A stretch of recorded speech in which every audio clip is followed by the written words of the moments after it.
This is Art Moorhead with Art Faux Design and Painting in Naples, Florida, 239-417-1888 and www.artfaux.com. That's ART-FAUX.com.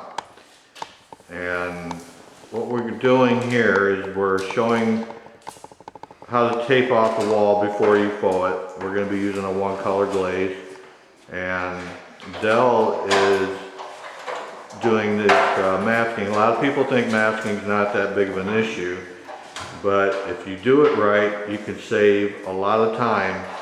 And the way we do it is we try to do it without tearing the tape, so that way when you get ready to unmask it, you don't have to keep moving your ladder. You should be able to stand on one point of the floor and unmask the whole thing without having to move around the ladder, which is important because you want to be as efficient as possible when it comes to doing your finishes, because then it makes it less costly for your customers. And you know, in today's time, you know, time is money. And I'm going to zoom in here and see how he takes that tape and he just sticks it to the wall rather than tear the tape. And he moves his ladder and he brings it on over and he tries to keep it connected, you know, so that way it just comes off in one long strip rather than having to move your ladder up and down the ladder. And now you see how he just comes down the corner.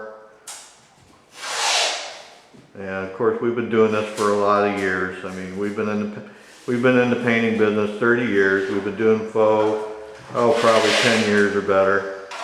And so, you know, we've learned, you know, a lot of efficient ways of doing things. That's why we're probably a little less money than what most people are. And see, this comes right down the wall. And it's just a cost-effective way of doing things. And as you can see, he's only been on this now a couple of minutes, you know, and it shouldn't take, you know, a whole lot of time to run your tape. I mean, if you're spending 2 hours on masking a wall, then you need to practice your masking, you know, because your clients don't want to pay your hourly rate just, you know, for masking a wall. You know, so it's a good idea to get efficient at everything and not just, you know, running your glaze.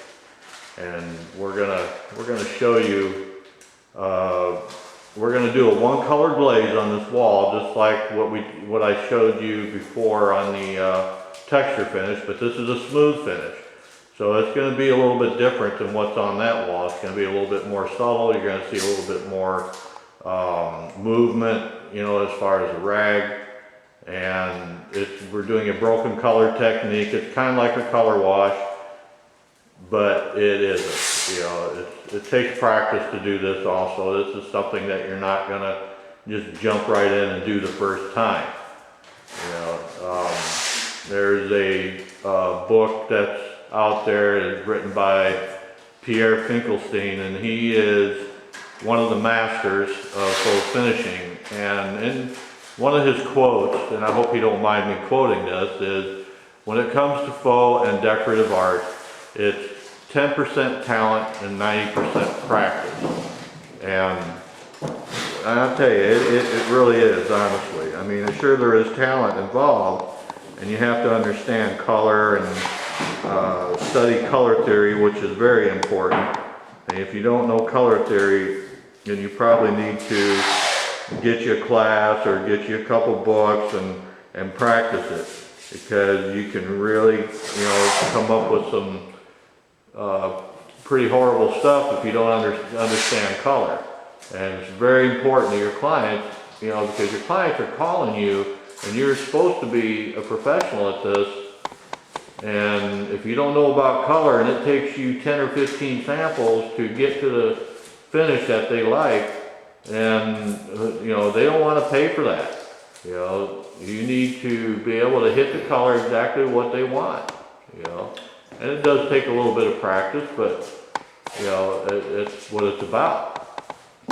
He's coming around here. We got a little backsplash, you know, that we got to go around here and see what he's doing now. Is he's dusting all the dust, you know, and the dirt and stuff that kind of gets hung up, you know, on the corners, so that way the tape will stick to it. And if you tape over dirt, of course, you know it ain't going to stick to it. And I'm sure a lot of you have run into that problem. And what we're going to do is we're going to let him finish this out. And just to show you how long it should take to run your tape. And normally we take wall plates off, but in this instance we're not, because there's they're fine with the plates being a little bit different in color, and the glaze that we use will bond to them very well. You don't have to worry about not priming them and all that. The kind of products we use are not bought at your local paint store. We do not use those kind of products, because basically your glazes that you buy from the paint stores and your big box department stores and stuff are not really a glaze. They're just paint without color, and you can run into a lot of problems with those.